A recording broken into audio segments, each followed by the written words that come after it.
Hello बच्चों, कैसे आप सभी। आई होप आप सभी बहुत मज़े में होंगे। तो चलिए स्टार्ट करते हैं आज का chapter teeth. Learning objectives, knowing the importance of teeth, different kinds of teeth, learn to take proper care of your teeth, know about microbes. तो हम इस चैप्टर में पढ़ेंगे कि हमें टीथ कौन कौन से होते हैं और कैसे हमें ध्यान रखना पड़ता है, किससे हम खाना खाते हैं और कैसे हमारे टीथ टूटते हैं और नहीं आते हैं। चलिए स्टार्ट करते हैं। Our teeth are an important part of our mouth. They give proper shape to our face. Teeth also help us to speak clearly. There are many words which we cannot speak without teeth. तो देखा कैसे teeth हमें proper shape देते हैं हमारे face का, और बहुत सारे ऐसे वर्ड्स होते हैं जो हम बिना टीथ के बोल ही नहीं सकते। You must have seen an old man without teeth. आपने बूढ़े लोग तो देखे ही होंगे जो बिना टीथ के कैसे बात करते हैं। His face looks sunken and different. It is very difficult to understand the words spoken by him. कितनी डिफ़िकल्टीज होती है उन्हें बोलने में और हमें समझने में। Teeth enable us to bite and chew food. और टीथ किस चीज़ में हेल्प करते हैं? खाने को चबाने में। Without teeth, it would not have been possible for us to enjoy our food. Chewing breaks the food into smaller pieces so that it may digested easily. तो टीथ किस चीज़ में हेल्प करते हैं? सॉलिड फूड को चबाने में, उसको छोटे पीस करने में और खाना अच्छे से मज़े लेके खाने में। Without teeth, we cannot bite raw vegetables, fruits and nuts. बिना टीथ के खाना खा के देखो, खाया है कभी? नहीं ना? We would have missed eating many good things without teeth. So our teeth are a very important part of our body. कितनी सारी मज़ेदार चीज़ें होती हैं जो बिना टीथ के तो हम खा ही नहीं सकते, इसलिए टीथ का होना बहुत ज़रूरी होता है। ग्रोइंग टीथ, अब बच्चों में ग्रोइंग टीथ तो देखे होंगे। A newborn baby has no teeth. छोटे बच्चे के दांत देखे हैं? नहीं देखे ना? A baby cuts its first tooth when it is about 6 to 7 months old. तो छोटे बच्चे के दांत आते कब होंगे? 5-6 महीने में तो आ ही जाते होंगे। A 2.5-year-old child has about 20 teeth. और जो 2 या 2.5 साल का बच्चा होता है उसके कितने दांत होते हैं? काउंट किया है कभी? करना। These are called milk teeth और temporary teeth. इसको कहते हैं दूध के दांत जो टूटते हैं, जो सबके टूटते हैं। At the age of about 6 years, the children start losing their milk teeth. As the milk teeth fall out, new teeth grow in their places. आपके दांत टूटे हैं कभी? अगर टूटे तो देखना, वो मिल्क टीथ होता है, और मिल्क टीथ जब टूटता है उसके बाद दूसरे टीथ आते हैं जो परमानेंट टीथ होते हैं। The new set of teeth is called the permanent teeth. By the time the child is 12 or 13 years old. 12-13 साल के जब हो जाओगे सारे दांत टूट जाएंगे। All the permanent teeth grow. Generally, there are 28 permanent teeth. 4 more teeth, called wisdom teeth, come out at an adult age. Therefore, every adult has a set of 32 teeth. वैसे तो हमारे 28 दांत होते हैं, लेकिन हम बहुत बड़े हो जाते हैं, बहुत मैच्योर हो जाते हैं, तो हमारे 4 विजडम टूथ आते हैं जिसको कहते हैं अक्कल दाढ़। अक्ल आएगी तो ही आएंगे वो। स्ट्रक्चर ऑफ अ टीथ, अब स्ट्रक्चर कैसे होता है, इसका ढांचा बनता कैसे है, आते कैसे हैं टीथ, किस शेप में होते हैं, उसके बारे में पढ़ेंगे। If we open our mouth and look into a mirror, कभी खड़े होकर अपने दांत देखे हैं ऐसे मिरर में? तो देखना एक बारी। We can see that all our teeth grow out of gums. Teeth उगते कहाँ से हैं? ये मसूड़े जो होते हैं इनको कहते हैं gums. Gums hold our teeth. The portion of tooth seen above the gums is called crown. और जो इस पूरे ढांचे को हम क्या कहते हैं? Crown, जहाँ से teeth grow होते हैं। The portion of tooth inside the gum which we cannot see is called the root. अब हम टूथ की रूट तो नहीं देख सकते ना कि वो कहाँ से ग्रो हुआ है। जैसे हम प्लांट की रूट देखते हैं निकाल के, वैसे ही हमें पता चलता है जब हमारा दांत निकलता है ये कहाँ से ग्रो हो रहा था।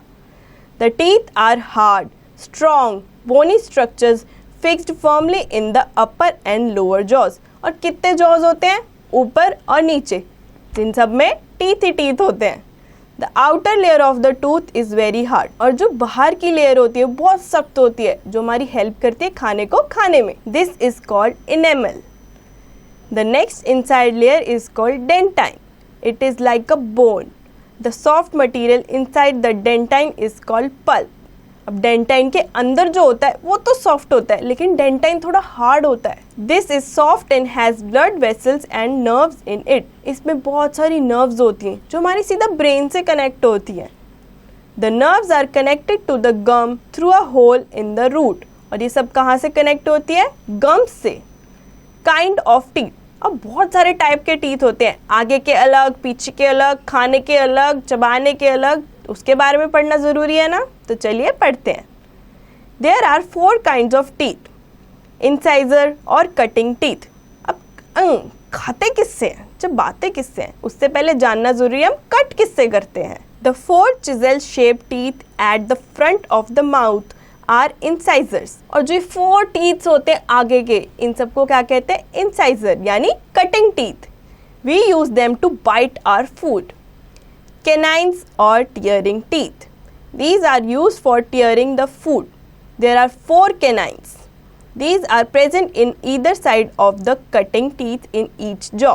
These are very sharp and pointed. और ये जो तो आप देख रहे हो 2 दांत, ये पॉइंटेड यानी ड्रैकुला जैसे होते हैं, इसको कहते हैं कैनाइन्स.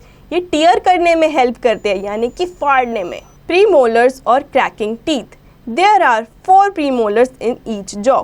हर जॉ में 4 प्रीमोलर्स होते हैं. These are the broad teeth next to the canines. और ये बहुत बड़े टीथ होते हैं, छोटे से थोड़े बड़े होते हैं. They act like nut crackers. They are meant for crushing food. और ये हमारी हेल्प करते फूड को च्वी करने में या क्रश करने में, जो हार्ड फूड्स होते हैं बेसिकली वो. मोलर्स और grinding teeth. There are 6 molars in each jaw. अब सबसे ज़्यादा यही होते हैं, 6 ऊपर 6 नीचे. They are broader than the premolars and have broad upper surface to grind food. Complete set of molars can be seen in the adults only. और ये सिर्फ बड़े बच्चों या मम्मी पापा के अंदर आपको पाए जाएंगे, क्योंकि ये बड़े बच्चों के अंदर ही आते हैं, इतनी जल्दी आपके अंदर नहीं आएंगे अभी. Care of teeth. क्या आप अपनी केयर करते हो? टीथ की तो खास कर. सुबह ब्रश करते हो? रात को सोने से पहले ब्रश करते हो? नहीं करते तो करनी चाहिए.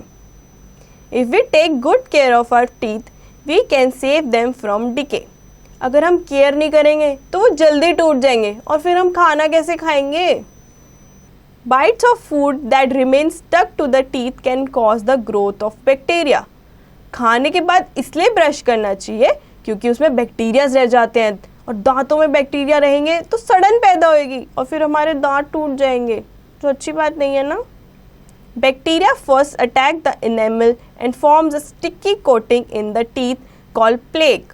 The plaque reacts with the sugar present in the food to produce acid. The acid spoil the enamel or shine of the teeth. कैसे सड़न पहले इनेमल में लगती है, फिर उसके साथ वाले दांतों में लगती है, फिर धीरे धीरे करके पूरे दांतों में फैल जाती है. इसलिए ब्रश करना बहुत ज़रूरी है. It also causes holes or cavity in the teeth. और फिर आपके दांत में होल्स हो जाएंगे बड़े बड़े, जिसको फिल करवाने के लिए डेंटिस्ट के पास जाना पड़ेगा और बहुत दर्द होएगा. It produces bad smell and causes tooth एक. और आपके दांत में भी बहुत दर्द रहेगा, बोलते हुए स्मेल भी बहुत आएगी. When the tooth is badly damage it begins to move. The gums can not hold it tightly and it may fall. और जब बैक्टीरिया लगेगा तो दांत हिलने लग जाएगा और धीरे धीरे करके वो टूट जाएगा. दस tooth decay causes holes or cavity in the teeth. ध्यान नहीं रखोगे तो छेद तो होंगे ही, कैविटी भी होगी. Foul smell from the mouth. और bad smell, बहुत गंदी स्मेल आएगी. Loss of teeth, दांत भी टूट जाएंगे. Stomach troubles और other diseases. एक ही चीज़ नहीं होगी, इससे पेट में भी दर्द होएगा. Calcium and vitamin C are important for healthy teeth and gums. Food like milk and cheese are rich source of calcium. तो आज से ही दूध और कैल्शियम लेना स्टार्ट कर दो. दूध तो पीना बहुत ज़रूरी है, स्ट्रॉन्ग टीथ के लिए और बोन के लिए भी. Tips for keeping teeth healthy. और कैसे हेल्दी रख सकते हैं वो भी तो बताना मेरा फ़र्ज़ है ना. चलिए. We must brush our teeth at least twice a day, every morning and before going to bed. सुबह उठो तो ब्रश करो, रात को सोने जाओ उससे पहले भी ब्रश करो. Make sure that you move your brush both upward and downward. और सिर्फ ऐसे ऐसे करने से काम नहीं चलेगा, अच्छे से पूरा उसको राउंड घुमाना पड़ेगा, ऊपर नीचे करना पड़ेगा, तभी होएगा। We should wash our mouth after every meal, यानी कि हमें कुल्ला यानी मुंह में पानी लो करके ज़रूर करना, थूकना चाहिए ताकि कोई भी जर्म्स ना लगे। We should not eat too much sweet items like biscuits, toffees and chocolates because they spoil the teeth. और इतने सारे बिस्किट, टॉफी, चॉकलेट्स नहीं खाने चाहिए जो आप रोज़ खाते होगे, मुझे पता है, ठीक है, क्योंकि हमारे दांत में रह जाएंगे और दांत में रहेंगे तो बैक्टीरिया लगेगा, फिर उससे हमें कैविटी होएगी। This is not good. We should get our teeth examined by a dentist after every 6 months। और हर 6 महीने में हमें अपने डेंटिस्ट के पास जाना चाहिए और कोई भी प्रॉब्लम हो वो दिखानी चाहिए। रेगुलर चेकअप लेना भी तो ज़रूरी है। If we observe the above rules our teeth will remain clean and healthy. और अगर हम ये सारी चीज़ें फॉलो करेंगे, सारे रूल्स फॉलो करेंगे, तो हमारे टीथ टूटेंगे क्यों ना, उनमें कैविटी लगेगी ना होल्स होंगे। चलिए पढ़ते हैं आगे। Activity. Look at your teeth in the mirror and complete the following table in respect of their number। अब मिरर में टीथ देखोगे तभी तो काउंट कर पाओगे कि कितने टीथ हैं, लोअर, अपर, तो सब लिखना है। इंसाइजर, कैनाइन्स, प्रीमोलर्स और molars. Let us revise. Teeth are an important part of our mouth. Teeth बहुत इंपॉर्टेंट पार्ट होते हैं माउथ का। फिर खाना कैसे चबाओगे अगर टीथ नहीं होंगे तो? Teeth give form and shape to the face. Teeth हमारे फेस को अच्छी सी शेप देता है। अगर टीथ नहीं होंगे तो कैसे दिखेंगे हम? Teeth help us to speak clearly and help us to chew. और टीथ किस चीज़ में सबसे ज़्यादा हेल्प करता है? खाने को चबाने में। Humans have 2 sets of teeth. और कितने सेट्स होते हैं ह्यूमन के पास टीथ के? Milk teeth and permanent teeth. Milk teeth जब टूटते हैं तभी तो परमानेंट टीथ आते हैं। अ tooth is made of 3 layers, enamel, dentine and pulp. जैसा कि आपने पढ़ा था, टूथ कितनी लेयर से बना है? 3 लेयर से। There are 4 kinds of teeth, incisor, canines, premolars and molars. 4 type के टीथ होते हैं। We must take proper care of our teeth. हमें अपने दांतों का अच्छे से ध्यान रखना चाहिए, ब्रश रेगुलरली करना चाहिए। Tooth decay result in bad breath, bleeding of gums and indigestion. खराब दांत जो होते हैं पेट में गड़बड़ करते हैं, गम्स को वीक करते हैं, कभी कभी तो खून भी आ जाता है। आई होप बच्चों आपको चैप्टर बहुत अच्छे से समझ आया होगा। इसकी रिवीजन और एक्सरसाइज खुद से करें।